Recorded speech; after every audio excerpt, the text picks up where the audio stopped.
Welcome to the Dublin Arsenal podcast, Monday the 5th. I'm your host as always, and throughout this season, Jonathan Giles. I'm joined this week by my regular guests throughout the last 9 months, and it's really flown in.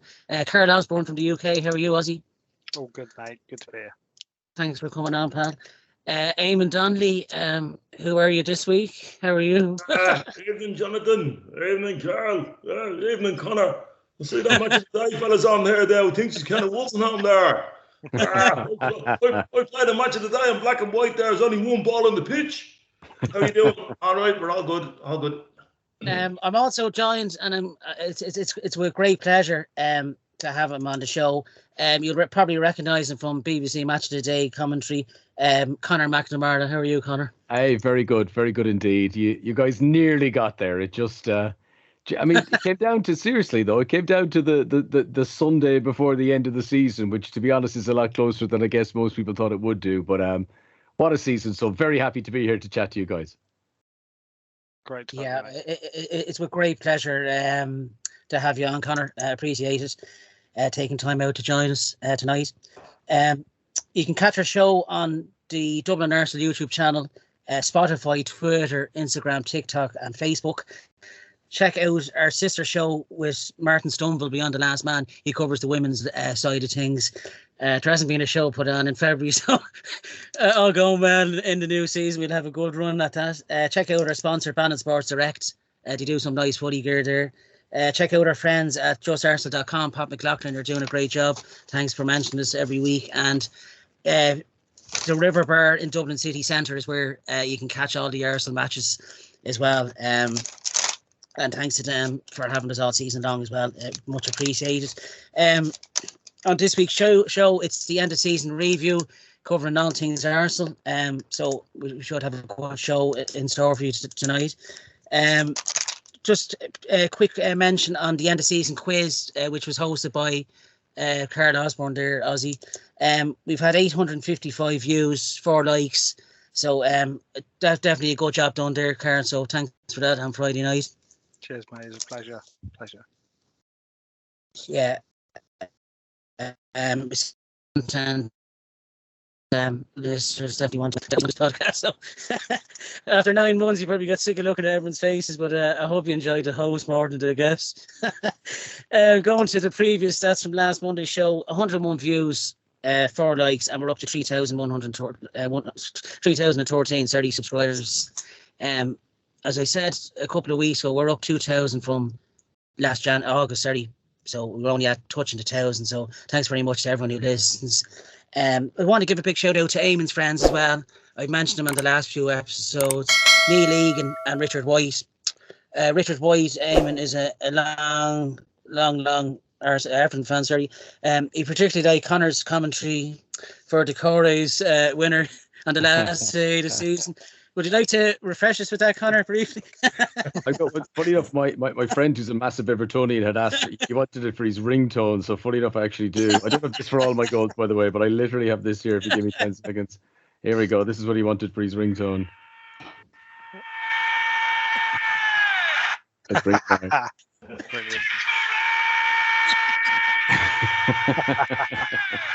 It has to be done. You stay up the last day of the season, you got to go full throttle. Yeah, Absolutely. Brilliant. I have to say, that's definitely on par with Martin Tyler's Aguero moment, Conor. We're definitely the John Matson without the sheepskin anyway over here, anyway, that's for sure. It's weather, not in the sunshine we're having, jeepers. Too right, yeah. Long may you continue. Yeah, so we're going to go into, lads, the end of season review. And we'll start off. We really had a really good season. Myself and Ozzy will agree. The final position was second in the table. Played 38, won 26, drew 6, lost 6, scored 88, and conceded 43, finishing with 84 points. Other seasons gone by probably would have won you the league, but Man City being the machine they are, steamrolled on from March onwards and came up a bit short. But definitely optimistic times ahead, lads. In total, we scored 103 goals in all competitions, scoring a record 88 in the Premier League. 19 different goal scorers and 16 scores in the Premier League. No other team had more, which only looked at it and it was quite clear. Season, lads, we'll start off with I went for Bukayo Saka, sorry. I thought he had a great season, since that penalty miss against Italy in the Euros a couple of years ago. He's just really kicked on. 15 goals in all competitions this year, and I can only see him getting stronger. Signing a new contract has been a big one as well. All Arsenal fans will be thankful of that. I'll go to yourself, Conor, since you're our guest tonight. Who would have been your standout Arsenal player of the season? I think it has to be Saliba for me. In only that, we a little bit sort of had forgotten about him. He'd a guy to come in. We knew he was doing well on loan in France. But the difference he made to that defence, and you're absolutely right that Saka's been fantastic, and I think he'd walk into most teams across Europe. But we sort of knew that before this season. If you were to say, what changed this season, for me, it was that emergence of Saliba has been the absolute rock. And I think it'll go down in folklore. It'll sort of become a meme for Arsenal in the future. If things are going well, you'll be thinking, I hope we don't have a Saliba, which will become the guy who's doing brilliant will be out of the reckoning for the run-in, because, it made such a difference. But I think he made the players around him play better. I think his emergence in the centre kind of pushed Ben White out to full back, and I think that was a great success. I remember the opening night of the season. You might remember back at the very start, it was a Friday night. Arsenal started against Crystal Palace at Selhurst Park, and I did the commentary for that game for Premier League. And I remember, we're almost surprised. We got the team sheet. It was like, where's Ben White going to play? And people were saying, he played right back in a few pre-season friendlies. But you're thinking, he's not going to do that up against Wilfried Zaha, who the previous season had one of his best seasons. And you're thinking, Zaha's going to burn him here. And he didn't. Wilfried Zaha was kept in the pocket of Ben White that night, and I think it set the agenda. But White never would have been playing in that position, I feel, if it hadn't been for the emergence of Saliba in the centre that absolutely pushed him out of that equation. So Saliba came in, he and Gabriel looked, they looked a title-winning central defensive pairing. So if in a season when clearly the whole squad has performed very highly, for me, he's the one who stood out. Yeah. William Saliba, 27 appearances and 2 goals, and that the fourth one was against Bournemouth. And I remember Zinchenko went down on his knees saying, what are you doing? And then he looks around, it was buried in the back of the net. Very close to goal of the season for me, to be honest. Eamon, your player of the season for Arsenal? Yeah, this is a weird one, because I agree with Conor entirely that Saliba was the one guy that we couldn't afford to lose on the run-in, because that would have been like Liverpool losing Van Dijk 4 or 5 years ago, because he made everybody play better. And the one thing that I always said on this show was that the way he comes out with the ball, he takes less touches than everybody else and moves it on quicker. So you get the game turned around a lot quicker. Whereas Rob Holding takes 7, 8, 9 touches and the opposition have a chance then to set up. So losing Saliba made Gabriel play worse because he was compensating for other things. I think he was our most important player, right? But remember, we're a small squad on the way up. To my mind, I kind of agree with Jonathan as well. The one thing about Bukayo Saka, I'd say, is it's the first time I've sat in a stadium in years, and I go to a lot of games where every time he receives the ball, the stadium goes quiet, but there's a little hum, because everybody knows something is going to happen. Even if it's only a shift and a short pass, it's a shift and a short pass where there's 2 defenders on him and there's a big spike. Cue Thomas Partey's goal against Tottenham, shifted it off to Ben White, over the Partey. He's an incredible player, and he would walk into any team, anywhere in the world. He is a worldie. But Martin Odegaard, by the way, is going to get the Player of the Year, according to the supporters. I love Martin Odegaard. He reminds me of Liam in a lot of ways, but there's a couple of things that he has to do, and that is stay out of our own box at all times when we're defending anything, because he costs us goals. I'm not being funny. He has cost us goals. Martin Odegaard should stand on the halfway line when the opposition has a corner, because he should be an out ball and let other people come in and do that, because he gets pushed off the ball easy in those situations, and it costs us 3 or 4 times this season. Yeah. But I'm going to give the Player of the Year to somebody who I spoke up for years and who everybody abused. And I was there the day against Palace when it happened, right?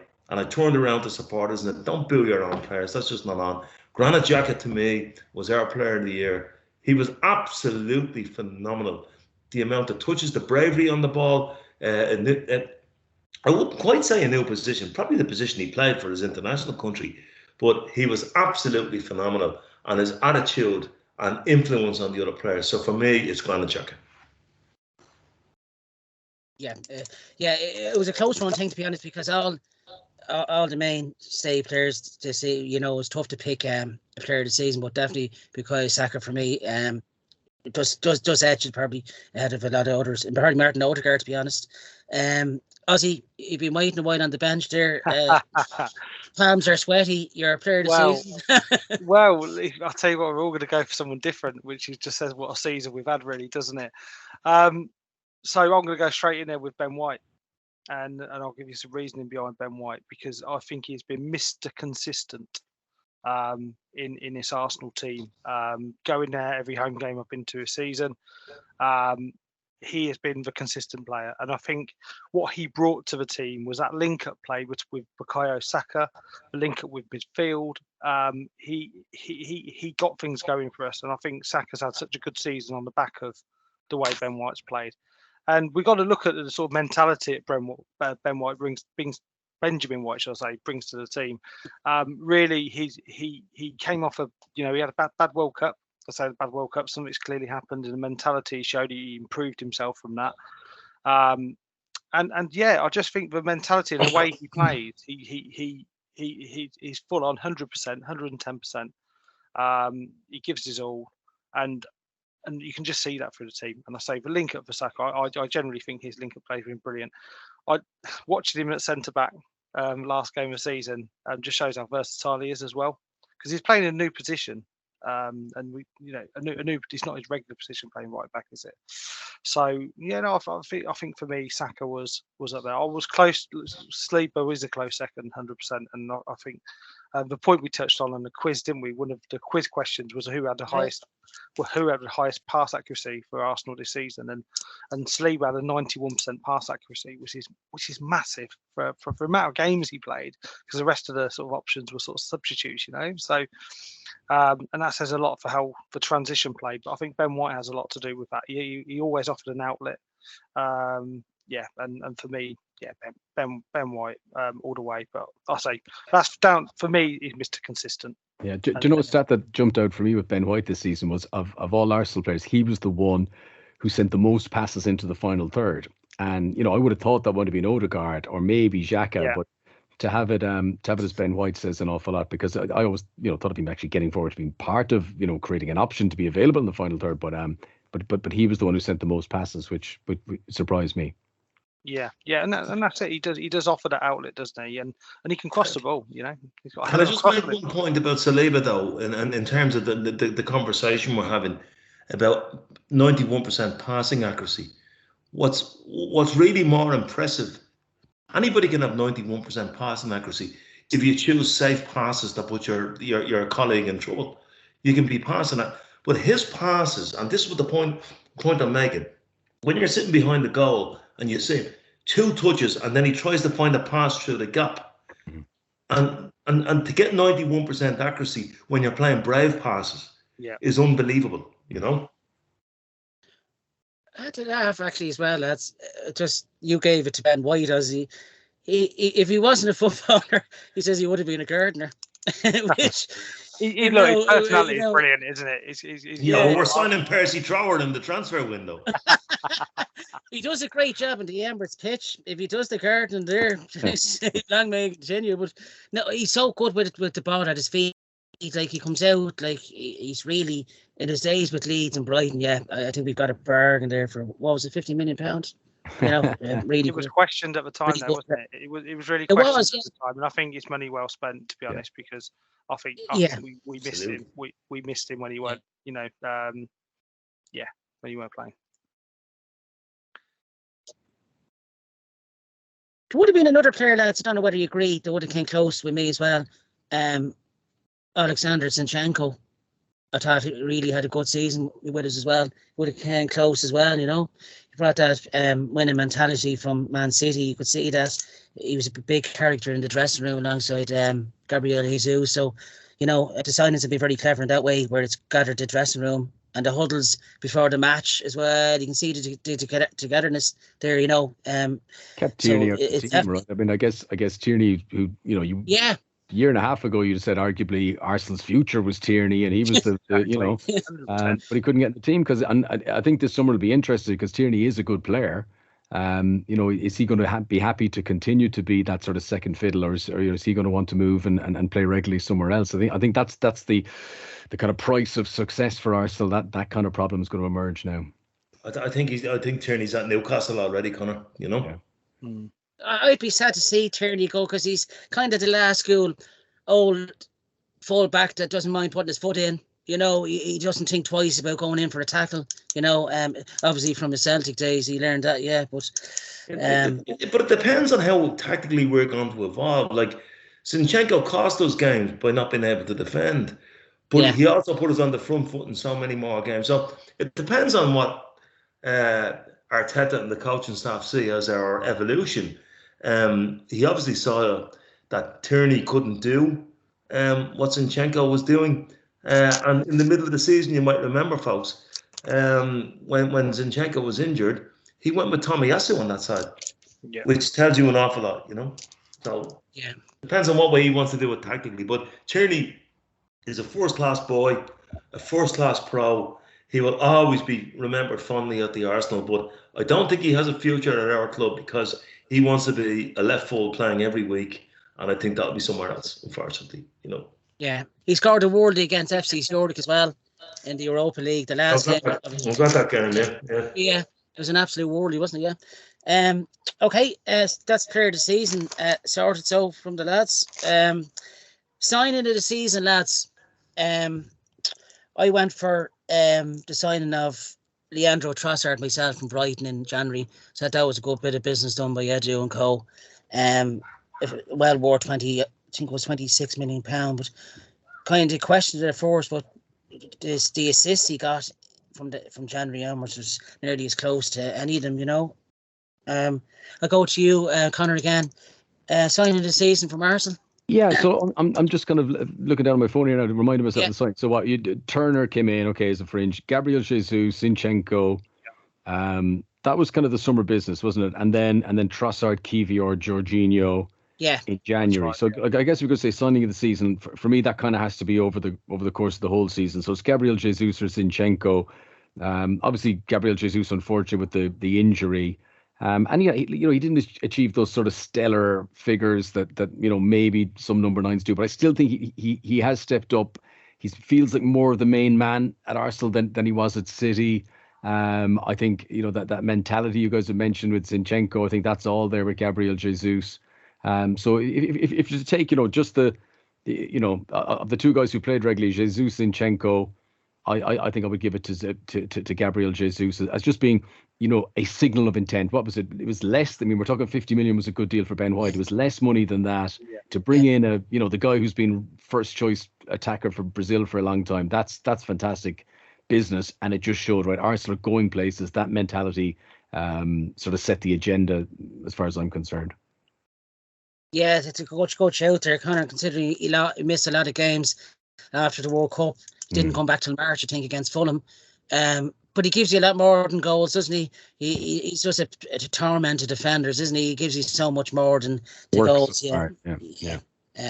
I was very surprised Zinchenko and Gabriel Jesus went from Man City to a fellow rival Premier League team. I really thought he would have sold him elsewhere, but I don't think they'll do it again, John.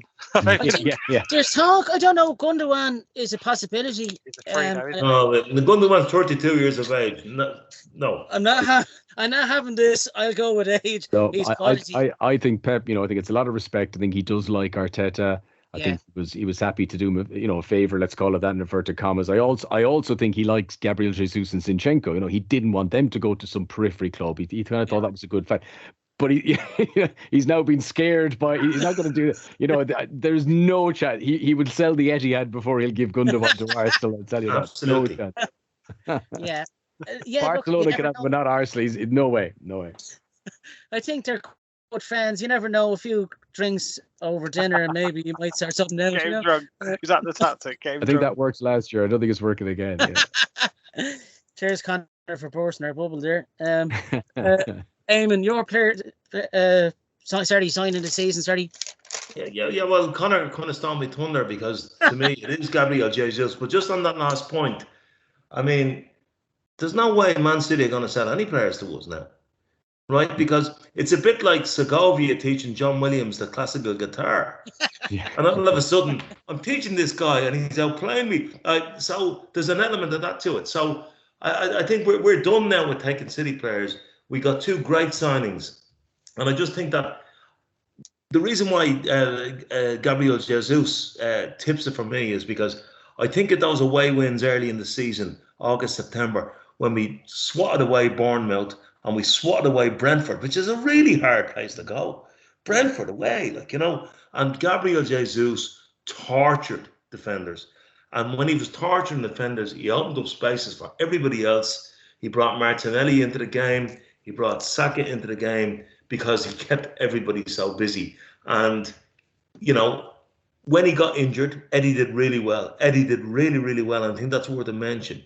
But to me, Gabriel Jesus was the guy who was when we first started kind of copping on, there's something going on at the Arsenal here. It was because of him and what he was doing. So Gabriel Jesus for me. Yeah. Signing the season was a close run thing. Actually, they all really well. Jorginho as well kind of went under the radar. Yeah, the experience he brought was really key to us, I think, from the Aston Villa game onwards. Yeah.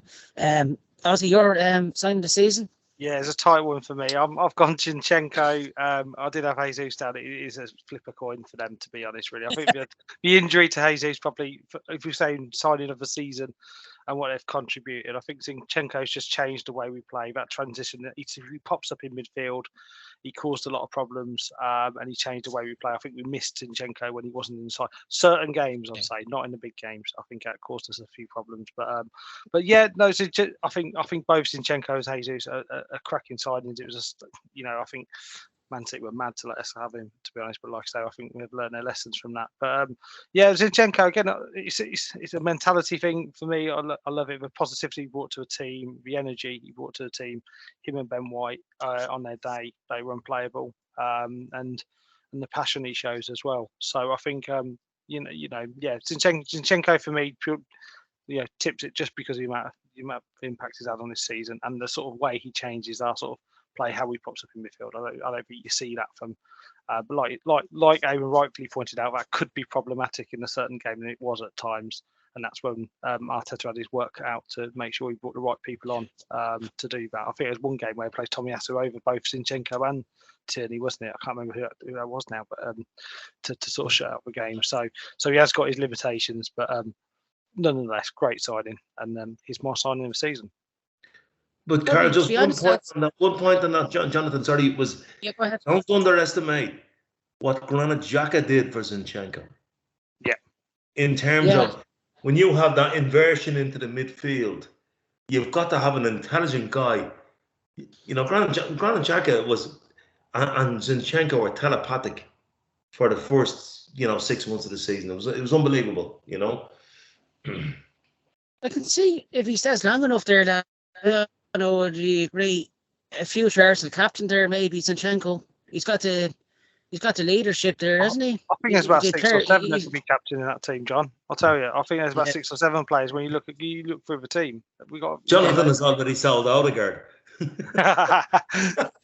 just go through the team though. You've got Odegaard, you've got Zinchenko, you've got Gabriel, you've got Saka. These are all potential captains in that side. They've got a lot of leaders now, which is something we lacked over the years, right? Yeah, that's to say we've 6 or 7 captains. That shows how far we've come under Arteta. Because I know Eamon says we still need a big name manager. We have running. Don't listen to it, Conor. Don't listen to it. He also said, Let's just admit you were like a shock jock trying to stir people up. You were wrong. We have a big name manager. His name is Mikel Arteta. He's going to be a great manager, and let's hope it does. So let's clear that up for the audience once and for all. I just like to say I at humble pie this season. Because back in August I said Arteta wouldn't last till Christmas. So it's amazing. It's amazing what a World Cup does in the middle of December for your confidence. Well, I think that's an interesting point, though. You talk about World Cup. I mean, it was an unusual season in terms of World Cup in the middle. Obviously, started early. The stability, and Gabriel Jesus, we mentioned the injury, and Saliba at the end. Throughout the rest of the season, though, I think because from a commentator's point of view, we go to games and it's always like how many changes from the last game, and we have to kind of work out the team formations because we get the teams ahead of everyone else, but then we've got to tell the TV graphics guys so they can put it in the formation, which is a nightmare with City because City's kind of become impossible to draw, what I mean, to lay out graphically. But with Arsenal, it was always great. It was always like, unchanged or one change, or but and I think by a long way, Arteta made fewer changes to his starting teams over the course of the season than any other manager. So that stability is great, but you can't count on that always. You know what I mean? There's a reason managers make changes, people not being available. I think Arsenal had a great streak of that. And it helps then establish this idea of having the so many captains in the teams and so many, because there's so many guys who are first picks. We were always in there, virtually unchallenged. So and that's not to say, as we've said, if Zinchenko's not available, Tierney comes in, he's a good player, and Nketiah, for a while there was absolutely carrying the can, and he was keeping the boat afloat in very tricky circumstances. So I'm not criticizing those who weren't there, but I'm just saying next season, Champions League football, more sort of a regular season, no little World Cup break, stuff like that. It is going to be challenging for Arsenal to keep up that intensity as far into the season as they did this time around. Yeah, and before we came on air as well, Conor, Eamon was just mentioning, we had about a good 16 players to call on, but after that we really struggled when the injuries started coming, and that's something that has to be really looked at. I think it's, in this day and age of, I think Chelsea have far too many players. I think some teams they and for a long time it was said about Arsenal, what's Arsenal's best team? Does the manager know his best team? I mean, now he absolutely does. So there's positives to that as well, and you don't want to go down that Nottingham Forest route where you've nearly 40 first team players. There's just too much to do. But I have to say, Jonathan, if you're not like the Coley, we didn't win the league because we ran out of squad. It's as simple as that. Saliba hurt us big time, but we ran out of squad. So if you're going to compete, and remember, and I don't want to get, sour grapes with Man City, you're competing against something very different, right? And for all their great football, there's questions around them, and there's going to be questions around Newcastle. So what are you going to do? We're very well placed, I think, from the structure of the club. Phase 1 of the Arteta Ideal project was burn the house down. We did that. We burnt the house down. Phase 2, get back into Europe. We did that. Phase 3, get back into the Champions League. We didn't expect to be challenging for the title when we were doing that. So we're kind of ahead of where we were. We have good owners, I think, who have copped on to the values of the club. And we have money to spend that's not mad money. It's not Chelsea money. Chelsea just spend ridiculous money. It's ridiculous. They're going to go out of business if they keep that going, right?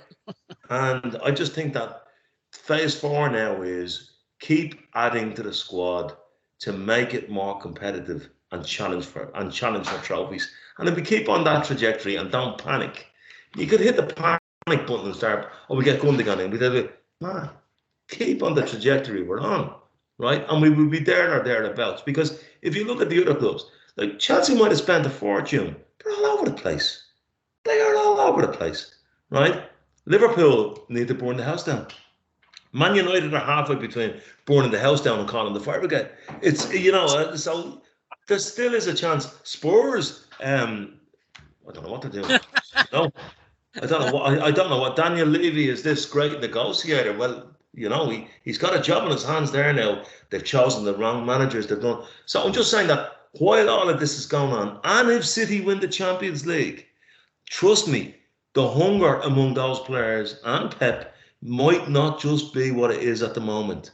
So there may well be a chance. Now, we could suffer a hangover next season. Totally.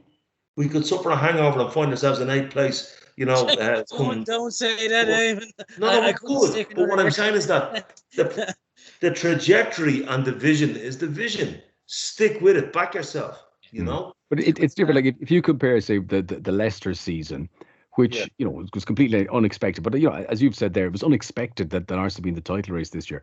The end of that season, Riyad Mahrez was poached away, and N'Golo Kante was poached away. Drinkwater didn't turn out to be successful. At the time, he was a regular poached away. It was like a huge thing just to hold on to Vardy. That's not going to happen at Arsenal. There's no way Martinelli's going to get poached away or Saka's going to get poached away. And I think, unlike the Leicester season, it's that was beyond their wildest dreams. Whereas for Arsenal fans, you've used a good term there in terms of ahead of schedule. It's not that that's beyond the wildest dreams of Arsenal fans. For a club like Arsenal, stadium, history, the whole lot, should be in the title race every year. So that's sort of a realization of where the club feel that they should be. So I think the prospect of trailing away so rapidly, and of course it's always possible. I mean, Liverpool have had a stink season, and they shouldn't have trailed. It's always possible you'll trail away, but Arsenal seem a young team, hungry team, motivated manager. The kind of reasons why it went wrong, not that we weren't good enough, squad wasn't deep enough. Those are reasons, not that the players themselves weren't good enough. So I think the morale boost of one or two signings that just feel, quality is coming in. Still we're going, we're growing all the time. No one's allowed rest on their laurels, and there's every chance Arsenal are at least as good, if not better, next season. Yeah, he made a statement of intent, in fairness, Arteta, when he got rid of Pierre-Emerick Aubameyang, that he getting a big name, and if he wasn't going with the flow, it was out, and I think the players there respect. There's a good bond there. You can see that, and you could see at the last day of the season, as Eamon said, those last game of the seasons can just peter out, and you can see fans leaving, with 5-10 minutes to go, but every fan's stayed in their seat to applaud the team off, and I think that shows the togetherness. That's been one of the biggest things this season, that connection with the fans. Yeah, connection with the fans. He's brought our Arsenal back. It's as simple as that. He got it back, the positivity, he's brought everything around there, isn't he? And he's had a lot to do. The documentary had a big part to play in that. I was sceptical of that when that came about, but I thought it was really good, the connection that he brought with the fans. And I think it's fantastic. Done a fantastic job. And Edu needs this a mention as well, because he's had a lot to play in this as well. Yeah, he has, most improved player, lads, we move on to Conor, most improved player for Arsenal that you've seen this season? Most improved player. It's a tough one. It is a tough one. I mean, and I'm tempted to obviously say Saliba, but he'd played so little for the club before, but it's probably not worth it. Maybe Gabriel. I think he suddenly looked mature. Before he was a kid. He became a man this season. He just grew into the role, the responsibilities. He chipped in with goals. Just a very impressive season. They looked like a sort of a Tony Adams, Martin Keown, the stature of Arsenal defender, didn't they? They weren't just kids with potential. So, they against the likes of an Erling Haaland or whatever. And I know City, managed to put up the goods, but they weren't intimidated physically. They weren't, they were able to compete both with the Brazilian stuff, but also the rolling up the sleeves and the very English Premier League stuff. So. If you're to say an improved player, someone who stepped up, I think he'd be right up there for me. Yeah, he's a bit of bite about him actually as well. I think he got married the other day as well, so shout out to Gabriel. You can see Saliba and Gabriel as an Adams Keown type centre back. I was just thinking that actually today. You can see that they're very comfortable with each other, and Ramsdale, that back four, back five is very comfortable, isn't it? Yeah. Eamon, your most improved player of the season for the I think Gabriel certainly had the most improved teeth. And I think that Rob Holding had the most improved hair. You're so the most improved player to me, and Ozzy touched on this earlier on, was Ben White. Because, he started the season being shoved out to right fullback. And it was obvious that by October, we were torching teams down that right side. Absolutely. So Ben White, to me, I love his attitude. I love his, and as Johnny Giles would say, there's a bit of the devil in him as well there, Bill. There's the devil in him, and there's a bit of spite in him too. And I'm not suggesting the game is a bit sanitized now, and we're not going back to the days of Peter Storey and Chopper Harris, but there is a bit of a spite in Ben White. And Conor referenced it earlier on. He's going to get torched by Zaha. He got rightly stuck into him that night within the laws of the game. You know, and Zaha is a very, very strong boy. He really is a strong boy. You know, don't be put off by Zaha's kind of the amount of times he gets fouled. He is a really strong boy who knows how to handle himself. A bit like Bukayo Saka, you know. And I think Ben White, for the way he linked up with Saka down the right hand side, and you know, his defending is his defending, but for the way he learned how to do touch play, 1-2s, overlap, I just think that to me was the most improved player of the season. Yeah, myself and Eamon were at the Brighton game last month there, and Gabriel was giving Evan Ferguson a few kicks, you know, that he wasn't liking, but he's got a bit about him, Gabriel. He gets away with it, but he's clever, you know. And you're going to need that next season, Champions League. You need that 100%. bit of, you know, shut things down, and because they're going to face a different quality of opposition in the Champions League. You're really entering another stage from the Europa League, aren't you? You know, you're facing quality that you don't meet week on week. Yeah, I can only bode him well. I think he's had a really good couple of seasons, Gabriel. Another decent signing that I do very. I'd also, before you go on to Ozzy, I'd give a small mention, and this is totally out of the dark, because I've been very critical of the boy before, because I didn't think his attitude was right. I thought he was overweight. But had Reece Nelson stayed fit, he was playing really, really well this season, and Arteta has improved him big time. But he got an injury for 6 months, but he's leaner, his attitude is better, and he's more tuned into the team. You're surprised he wasn't used off the bench a bit more, that sort of last third of the season? Well, he wasn't fit, Conor, you know. But when he went to Feyenoord, the first thing they said about him was, your body fat is too high. What does that tell you? You know? But he was the best of his age group. You know, and that included Jadon Sancho and all those people. He's a really, really good player. And I think I saw an improvement certainly in his attitude and an improvement in his tactical awareness this year, you know. Yeah, the moments, Conor, you're referencing there, when he came off the bench and got a double against Forest, wasn't it, at the end of October? And obviously to goal against Bournemouth will give him legend status. If that isn't worth a bust outside the Emirates, I don't know what it is. It felt to me there's a few games where he sort of brought on with 9 minutes to go, or 15 minutes to go, and you kind of think, it looks great. Like, would you not give him half an hour, give him 45 minutes, you know? But look, and I from Arteta's point of view, you know, we've mentioned it, that, you know, he just thought this has worked for so far. We've put, you know, how many late goals did Arsenal score? So he's not going to want to mess it up too much. He trusted the guys who were out there. Yeah, I think that's a fair point, Conor. I think he was afraid at times, Arteta, to bring substitutes on at certain points of the game where he'd ruined the flow, you know, afraid to ruin the disruption of the team. Yeah, that side of it, some of the substitutions were sometimes a bit odd at times. Yeah, to take that, I also, you know, I don't think any reason that Arsenal trailed away was that he was stuck in his ways. I mean, I think he showed great willingness to experiment or to change things up. But the fact that Jorginho came to prominence ahead of Partey in the closing stages, because, and I think, you know, someone told me, but if you look at the stats, that Jorginho's passes are far more, you know, going back to what you were saying earlier on about, you know, the brave passes and they go through the forward. That's, you know, whereas Partey was, you know, more defensively minded, more safe. And I think that was a brave call from Arteta to say that, you know, like that three, if you'd sit around, you know, before the World Cup break, actually I'm going to break up this Xhaka, Odegaard party. You say, whoa, hang on a minute, why? You know, without an injury, why would you do that? But he did. He felt that Jorginho was just going to move them up a gear. So, you know, we can all argue was it the right call and did it work? But at least you could certainly not accuse him of being too rigid and too set in his ways. He did experiment, but he obviously didn't feel Reece Nelson. And, you know, you're probably right from fitness point of view. He just wasn't going to be able to give more than he did. Yeah, he's great.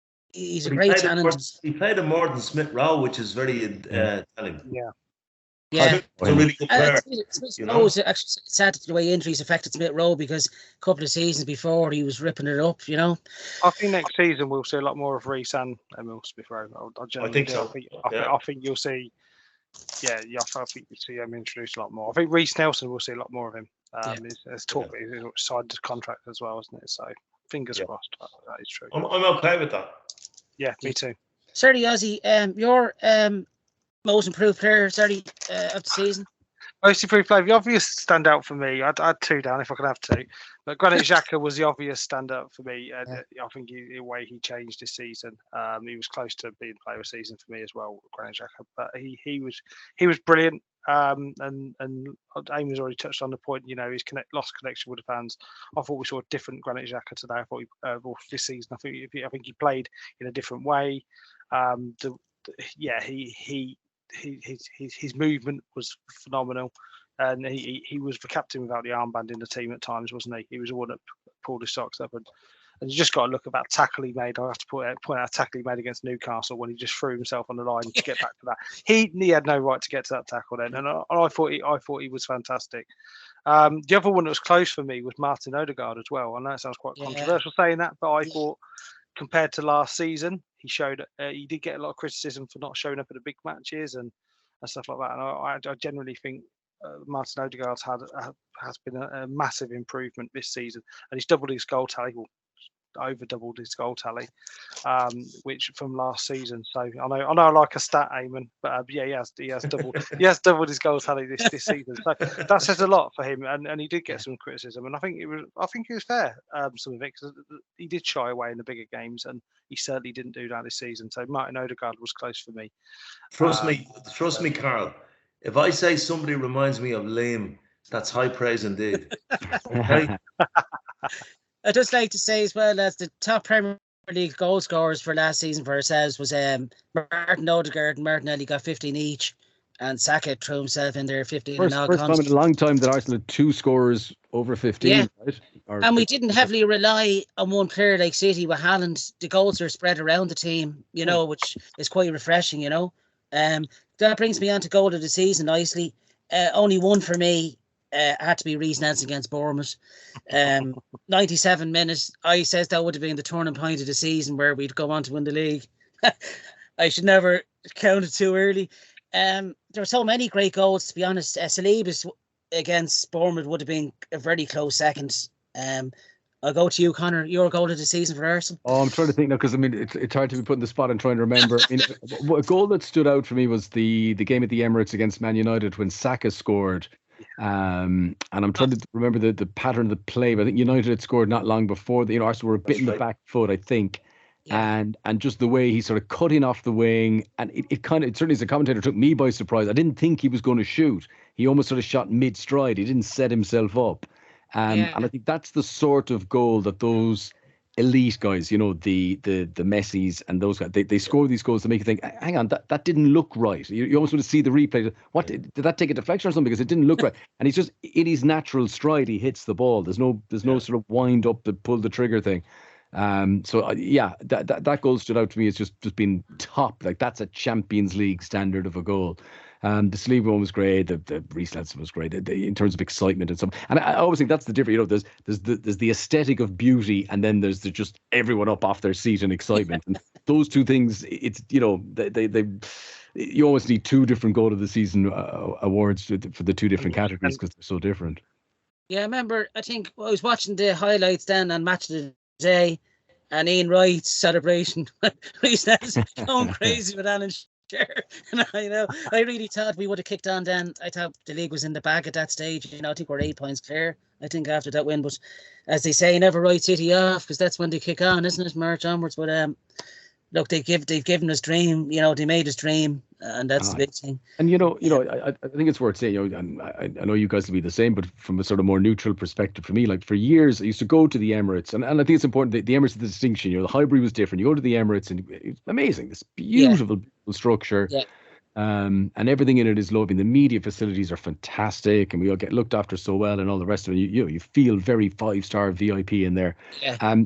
But for a long time, it was misery. It really was. And you looked around and the fans were disgusted, and the feeling on the place was so despondent. And, and it just shows that famous sort of, if you build it, they'll come thing. It's not necessarily true. You can have all the lovely stadium, but if the team isn't right, it's not enough to hold it, and I think there was standout individuals, and guys like, I think Santi Cazorla, I think, is a good example. He was just a beautiful player to watch, and he always deserved being a better team at the time. But then you go in there this season and no one's leaving their seats, and everyone's so supportive. And if an Arsenal player made a mistake, no problem. He was supported. It was fine, no problem. 2-3 seasons ago, that player would have been hounded, you know. So it's great to see Arsenal in that position. And I'm saying that, you know, from a neutral point of view. Yeah, there's hope again. You can see with the Ashburton boys as well in the clock end. They've added something to the stadium, you know, and it's taken years since we moved in 06 to get that atmosphere. You know, it's the night games are exhilarating, but you know, even the 3 o'clocks for Sunday games, to build up an hour or two before the game is, you feel we're going to win, you know, where you'd go into games thinking, oh, geez, there's another 3 pints gone, you know, and you'd be, you know, you're throwing your sorrows down over a £10 pint with a hot dog. But it was, I mean, because when we commentate, there's 2 different places at the Emirates. So the radio one is the back of the press box, which is the sort of lower tier behind the dugouts, and the TV is up in the front row, the sort of top tier. But when I do the radio commentary, you're very close to the back of the dugouts, and you like the abuse that Arsenal subs warming up used to get from Arsenal fans it was just like, you know, that's the way it used to be. Whereas now it's just, you know, it's the opposition subs who are getting the bit. We actually sit just in front of you, Conor. Oh, brilliant! Oh, good stuff. Yeah. We're just down to about 5 rows ahead of you. Yeah. Brilliant. Yeah. I mean, it's a fantastic stadium. Fantastic. Great views. Yeah. It was definitely money well spent, and we've got a team now worthy of playing in it, you know, which is the main thing, you know. And I think that, you know, for Wenger for a while, it was sort of the sacrifice, you know, pre the mega money, you know, the billionaire owners era. Yeah. What Wenger was thinking, right, we need to build the stadium to make this step, you know, but it's going to affect transfer budget for a few years, but it'll be worth it. And in a way, it's now you're seeing the fruition of that investment. If Arsenal was still playing at Highbury, where would they be now? It had to be done the medicine, but the unfortunate, you know, and this is why, if you look at when the owners of Manchester City wanted to buy Manchester City, like why at the time it was because they have the stadium in situation. And Newcastle, why did they pick Newcastle, you know, over Everton or over, you know, other teams that might have the state at the time? You want to buy that because that's the one that takes too much. No matter how much money you have, it takes time to get that. So, you know, Arsenal have taken that step the much slower way than having a billionaire do it. But now is the time to cash in on it. Yeah, it's like Wenger made a comment a few years ago. He says, it's like having a beautiful woman, treat her well, and good things will happen. And we're seeing it now under Arteta, that fine header here. He paid for the stadium and got top 4 every season. That's a bigger accomplishment for Wenger, in my view. It is. Consider the teams that he had to use. Yeah, losing big players season and summer and summer. So, Eamon, your goal of the season? Who stood out for you? Goal of the season. Look, I mean, I was there when Reece Nelson did that. The stadium was just supersonic. I ran to hug everybody around me, and then I thought, for one awful moment, VAR. That's the problem, Conor and Ozzy and Jonathan. You can't celebrate a goal anymore, you know. Something's going to happen here. But I'm going to give it to Jorginho for his whack off the crossbar that hit Emi Martinez, an absolute dickhead on the head, and it rolled into the goal just for pure spite, right? Because and then I'm going to give number 2 to Martinelli rolling it into an empty goal when that other dickhead was up having trying to score from a corner. Because that boy, you know, he has notions above the station. Okay, he won a World Cup. And as your colleague in RTA, Darren Maloney, said, when he put that trophy down near his midriff, he said, you had your chance and you blew it, son. That was a good commentary, you know. And I just think Emi Martinez, he's a good goalkeeper, but he's nothing special. He's nothing special. If he was, it wouldn't have taken him 27 years of age to get a game, you know. And I just thought his attitude towards Arsenal since he left has been absolutely shocking. And to see Jorginho smack one off the bar and hit him on the head and go in when we had played terribly that day, we were shocking that day. But to get that as a winner in the 90th minute, and then what happened? Just for good measure, my Wi-Fi went off as Villa were taking the corner. And then I got a live flash 4-2. I'm going to look back and it was just the funniest moment of the season. So like 2 goals of the season, them 2. It was just beautiful. Jorginho being Brazilian, scoring against an Argentinian as well, just made the most. And then, Ozzy, your goal of the season? Yeah, I'm going to go for Thomas Partey against Spurs at the Emirates. Yeah, that rocket in the top corner.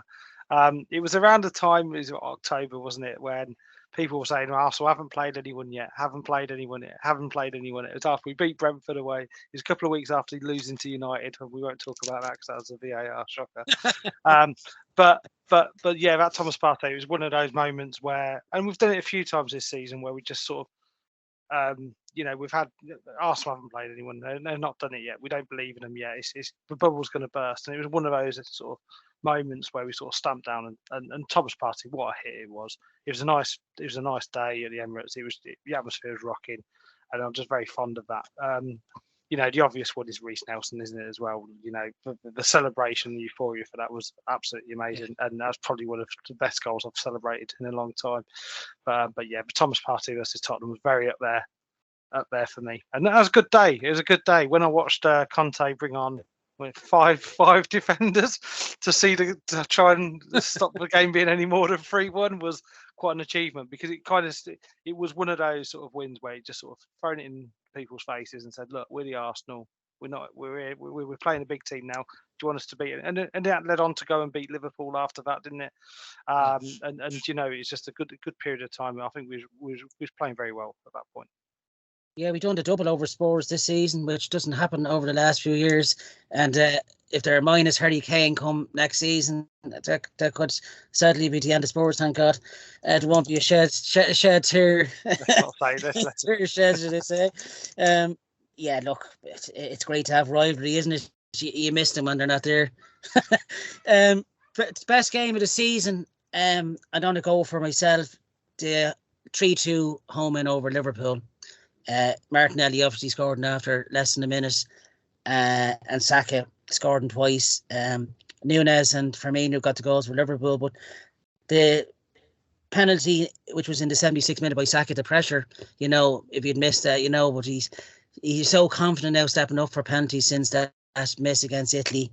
I thought, he's a lot of guts, that lad, and he's had a really standout season. And seeing him signing a new contract, for the Arsenal, I've never been happier. No, he's going to have a great season in the Champions League as well, I think, and he deserves that stage to play on as well. Conor, your game of the season for Arsenal? I'm trying to think back, and I did see an awful lot of Arsenal this season. I'm trying to think. I mean, look, in terms of game, now this is not what you want to say. I think Man City's performance against Arsenal, the Etihad, was astounding. It was it was every bit as good as their Real Madrid thing. But I know that's not the point of this chat. I remember on New Year's Eve going to Brighton. Again, it was one of those days, back when, as you sort of alluded to, that where you feel this is Arsenal's year, because Brighton, I think, scored very early in the game, and then they came back, but whatever they had to offer, and there's a good Brighton team, and we know the story they've had all season. Arsenal had something else. They were able to step up another gear, kept coming back, and that felt a sort of defining day of the season. To say, absolutely, this title surge, which has begun from the start of the season, is going to continue post World Cup. I remember that day thinking, they can go and win the league. Yeah, I remember Paul Merson was on Sky that game, and Paul Merson says after that game, he says, if you're still in it with 10 games to go, we're going to go on to win the league. And just looking, we went on to win. I think it was 4 games out of the last 10. So Paul Merson never made that prediction again that early. But no, I remember Evan Ferguson actually scored his first goal for Brighton in the Premier League against us, and he out-muscled Saliba that night, and he says, this boy's got talent. And after that, he just went on a little run of goals. I think he got a couple against, I think it was Everton, I think, the next week, and then Leicester. And he's had a really, I actually like to see Evan Ferguson at Arsenal. I think he'd add something to us, Stop, John. Stop. 100%. Yeah. Stop. I'd get rid of It's not FIFA manager. The guy is only a young lad. He's got to find his way in football first. Would you stop? Jeez. Don't insult one of our own, please, Aim. No, he's going to be a fantastic player. I'm a Bohemians fan. We played him at 14. Right, he's a fantastic player. But would you let him develop before you start this carry on? Sign him now. Do you hear him? Sign him now before he comes. He's got talent, that boy. And look, if you are, good enough, old enough stuff, but Saka, Martinelli, great examples of how you don't have to be into your 20s to play regularly in the Premier League. Yeah, 100%. Yeah. But Martinelli went down the other end in that game, Conor. and scored through Sanchez's legs. I think it was to make it 4-2. They just, as you said, we kept coming back. Anything Brighton, they gave as good as they got as well. And that's a very good Brighton team as well. Not many teams won there this season, yeah. No, that's true. Yeah, I think their league position they probably deserve maybe even to sneak in the Champions League positions. In my opinion, they played that well, but sadly, they keep losing one or two big players every summer, and they can't really keep going on like that. Yeah. But you say that, but you look back. If you were to take over the last few years, their best attackers were Trossard and Mope, who not that he was outstanding, but he had scored the most goals. Yeah. The best midfielder was Yves Bissouma. Their best defenders were Ben White and Dan Burn. Their best goalkeeper was Sanchez. All of them have been shifted out of the team, and they just respawn and they come back with some other guy you've never heard of who's brilliant, and you go, where'd you get this guy from? I mean, who knew much about Alexis McAllister, and now he's one of the most coveted players in the world. So they've done it too often for it to be a fluke. Not to say you can't rely on it. Every young kid that comes through is not going to be a world beater, but boy, they seem to have a lot of them. Do. Yeah, they seem to have a great scouting network, haven't they? Especially South America. And Ciso, a lad that scored. I think it got goal of the season. And they're kids. It's kids. But they play with they're so much maturity. Probably well beyond. They're a great team to watch. They're my second favorite team, being honest, Brighton. So if we don't win the league next year, I'm changing colours. I think I said Connor on one of the previous podcasts. One of our best signings could be the Brighton scouting network. Well, the trouble is that Newcastle have already done that. They've got Dan Ashworth, and they've already sort of been in to try and do that. And then I guess Chelsea tried to do it by taking Potter and who was it, Bruno, and some of the backroom staff guys. But they just, even we're talking about the players, even with the manager, Potter was brilliant, and then they get this other guy who instantly is even better. It's just insane. It's crazy, isn't it? Yeah, it's such a really fairy tale story, but they deserve all the plaudits this season, Brighton. Yeah, absolutely great to watch. Your game of the season, Eamon? Well, before I do that, and I know Connor has to go on another call, so I'm going to make this quickly, but I'll just say to you, I'm going to reveal all. I am Brighton's chief scout. If everybody listens to me, Bell, everything will be okay. John Giles here. So, look, the game of the season for me was the one that Connor referenced about Bukayo Saka's goal against Man United, because I was at that game sitting. You were probably doing radio that day, were you? Because it was on Sky. I worked for Premier League Productions, so it was a global audience. So I was in that area just in front of the radio bit. I didn't expect him to hit it either. I thought it got a deflection, so you're bang on there. It was so unexpected. But the reason... Oh, he's frozen. It's very odd, Eamon, it freezes in time. Looked over, Arsenal were relentless for the last 20 minutes. They were just relentless. It was a late January afternoon, and for 20 minutes we were just relentless and got the winning goal. So for me, that was the most exciting thing that I'd seen this season. And one last point. You mentioned Leicester City earlier, Con. Brighton are going to be the Leicester City now, because so many of their players are going to be grabbed. But as you say, they just seem to have layers and layers. And what I'm saying about Evan Ferguson is, the guy is 18. He's a phenomenon. Let him develop. Like, you can't have. It's not a grushy. It's not like being in Benevent de la Salle, where the Christian brothers chopped sweets over the head. I'll grab them. You can't have every player. Let the guy develop. From an Irish boy point of view, that guy is the future of Ireland, as are some others, and we've got some good talent coming through. Just let the guy develop, Right, in other words, sign him up in the summer. Okay. Ozzy, your game of the season, pal? I'll keep it brief for Connor, because I know you got to go, mate. I'm going to say Newcastle away, and there's a reason for I put that as a 2-0 win away, because when all hope was lost, they gave us hope. Yeah. And it's gave me hope for the next season. But everything was down at Arsenal. Everyone was down. The fans were down. The players were down.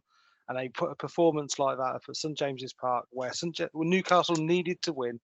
It was they soaked up the atmosphere. They put a professional performance in, a solid performance, and that gives me hope for next season. And that's for me the one of the best, my favourite game this season, because when I say give us hope at the time, it was a slim chance, but it gives a little bit of hope. But for next season, they carry that with them. But that for me was the game of the season for me, to end it on. Yeah, to keep a St James's Park crowd quiet like that and not let them play at their own game. You know, even Eddie Howe said that very few go to St James's and do what we done, stifle them, you know. And that early goal from Odegaard really did. It was vital. The high press that day, because Newcastle such a steady sport. They play out so comfortably. Other teams have tried to press them. They've gone through the press. But Arsenal did the clever pressing, where, it's not just about sprinting in, but sprinting in numbers at the right time. And the amount of mistakes they forced on the edge of the penalty area was incredible. And no, I don't think anyone did that to Newcastle at St James's Park this season. Too right. I actually think Dan Bourne is an absolute stick. It's one honest to God, I wouldn't have him playing for Galway United. He's terrible. Oh, but he's done so well, hasn't he? I mean, and you're right. He doesn't. He doesn't look like a footballer, does he? I think he looks like he belongs playing a different sport. But you look at the results. I'm not buying it. I know. I do love the story, though, that he is proper born and bred Newcastle. He was in the academy. He was a season ticket holder as a kid, and all that stuff. I love that. In modern football, there isn't enough of that. So it's I think he's found the right place to be. I wouldn't like to be Anthony Man United. Yeah, he is born and bred in Newcastle. I didn't know that actually, Conor, till this season. Yeah, a fair play to him. Look, he does a job, doesn't he? And he does it effectively. Yeah. I don't know if Anthony nutmegs him again for Man United against Newcastle. There's only. That's just moving on quickly. Confirmed pre-season games for the Arsenal. July the 20th, we'll be playing the MLS All-Stars Tour of America. This is July the 22nd is against Man United, and then the 26th is against Barcelona. So 3 crackers there, and then obviously August the 6th we'll be playing Man City now in the Community Shield, which will be at Wembley. So. Hopefully Conor gets us a few tickets there. A few free Heineken going your way, Conor. 23-24 Premier League fixtures will be released on Thursday week at 9 a.m. And so another 9 months of heart stopping and liver failure on the way. Possible summer transfers, lads, very briefly before we wrap up the show. We'll do a transfer show separately, John. I'd just like to say I want one player this summer, and that's Declan Rice, and that's it. That'll be my thing. I'd just like to thank, lads, it's been a great season. I know, Conor, you've only come on at the back end of this one, but I'd like to thank Carl, Ozzy, and the rest of the guests that I had over the last 9 months. It's been a pleasure having this. We'll be back in August. Hopefully, Conor, if you're interested for next season, it'd be nice to have you on again. Definitely. Sounds good, lads. We'll keep in touch. Good. Yeah, I just like to say one comment about summer transfers, and it's advice to all Arsenal fans, particularly under the age of 30, who go into meltdown. Looking at transfer news every day is about, you'd be better off looking at the behaviour of grey squirrels and their nocturnal habits in urban forestry and parklands. Really, seriously now, for the summer, just relax. Let the things happen. Don't read all that news stuff and go into meltdown, because if it comes up on my thread, I'm going to go all GAA, back to my roots, and I'll be cracking skulls. I'm not having it anymore, okay? Let's enjoy the summer. As always, just to wrap up the show, lads, you can catch our show on the Dublin Arsenal YouTube channel, Spotify, Twitter, Instagram, TikTok, and Facebook. Check out throughout the summer. We'll be updating you on possible transfers and hopefully confirmed transfers over the next couple of months. Check out our sister show, Beyond the Last Man, with Martin Stoneville. Thanks to him too, who edits this show week in, week out. How he sticks it for an hour or so, I don't know, but thank you, Martin. Check out our sponsor, Brandon Sports Direct, justarsenal.com with Pat McLaughlin, and the River Bar is where you can catch us in Dublin City Centre for all the Arsenal games for next season. Thanks to my guests tonight, Carl Ozzy Osborne, Eamon Donnelly, thanks for your contribution throughout the season, and to BBC's very own John Matson in the making, Conor Matt. Thanks for coming on. Great to see you. Cheers, thanks a million. Cheers, thanks lads, have a good summer, and I'll see you next season. Take care. Go on, you asked.